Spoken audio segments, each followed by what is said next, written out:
Hala, hello, kumusta kayo? Kilala niyo pa ba ako? Grabe, super long time no mini vlog. Kaya nga ito, susulitin ko na naman. O diba, matutulog na lang kayo't lahat, mapapagod pa kayo. Pero syempre, bago ngayon, hi, hello, welcome to my vlog. Hi, sa wakas, may liniserya na tayo. Sa sobrang tagal kong walang mini vlog, halos 2 linggo yata. Kaya hindi ko talaga alam kung kilala niyo pa ako. Pero ako lang naman to, si Mami J na mahilig magpaikot-ikot ng gamit sa loob ng bahay. Hala, hindi. At dahil ngayon na lang ulit nakapag mini vlog, syempre susulitin ko na yan. Pero itong mga mapapanood nyo, ng mga nakaraang video ko pa nga yan, na hindi ko agad na i-edit dahil meron nga akong pinofokusan na trabaho ngayon. Kaya kung mapapansin nyo, Diyos ko po, may 20 pa yung date niyan. Grabe, dyan na po ngayon, malapit na magpasukan. Parang kailan lang, excited tayo makapagbakasyon. Na para bang akala mo, sobrang daming pupuntahan, pero sa bahay lang din naman pala ang destinasyon. Yung halos parang hindi ka pa nga nakakapagpahinga, pero sa susunod na Lunes, pasukan na. Papakamot ka na lang talaga kahit hindi Makati. Pero pasalamat na lang din talaga dahil kahit ganon, kumpleto na sa gamit yung mga anak ko. Ako na lang talaga yung hindi ready.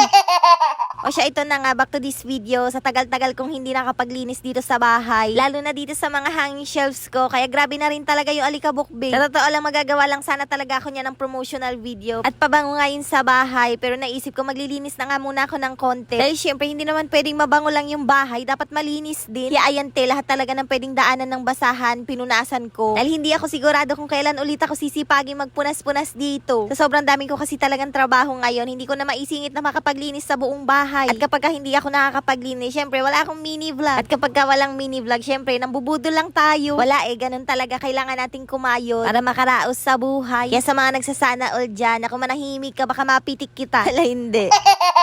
Sobrang hirap kayang gumawa ng content. Dahil isipin nyo yun, 1 oras o 2 oras kaming nagagawa ng content. Pero sa video, mapapanood nyo lang ng 3 to 4 minutes. Sa pag-e-edit, 1 oras. Tapos sa pag-voice over naman, depende sa daldal mo. Tapos magugulat ka na lang, meron na palang nanguha ng video mo. O diba, ang galing. Pero ganun talaga. Parte yan ng pinasok mo na trabaho. Kaya hindi ka pwedeng magreklamo. Pasalamat na lang din talaga ako sa inyo dahil kahit madalang na ako makapag-upload ng mini vlog ngayon. Upload? Pinapanood nyo pa rin ako. At dahil dyan, ito, papagurin ko na naman kayo. Yan din kasi yung araw na nag-makeover nga ako sa kusina. At dahil sobrang ganda rin talaga ng kinalabasan niya, ayan, hindi siya para itago sa mga cabinet. Saan mo dalhin? Siguro sa bubong nati. Hala, hindi.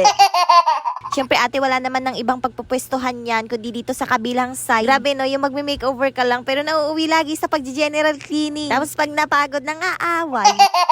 Kaya sa totoo lang, masarap maglinis at mag-ayos ng bahay kapag ka ikaw lang mag-isa. Ay, sino nga aawayin mo dyan, te? Yung butike? Kapag wala ka kasing kasama, syempre tahimik lang din yung bibig mo. Hirap naman kasi pagod na yung katawan, sinasabayan pa ng bunganga. Buti na lang itong mga gamit ko sa bahay, super tahimik lang. Kaya ayan we, kahit saan ko sila dalhin, wala silang choice we. Siguro mapipirmi na lang talaga yan sila kapag ka mayroon na lumalangit-ngit sa kanila. But anyways, ayan, tinry ko ngayon ganitong setup ng cabinet ko, yung hindi nga nakaharang sa may CR namin. At in fairness, nakakaluwag siya ng bahay. Tapos yung dining table naman namin, doon pa rin nakapwesto. Kaya ang atake ng pamamahay namin ngayon, parang studio type. Na kapag ka tumayo ka sa gitna, kita mo na lahat. Pero hindi pa nga yan yung final na ayos niyan. Pinilit ko lang talagang matapos dahil sobrang napapagod na ako. Kaya sa magsasabing magulo pa rin, kukurutin ko talaga kayo.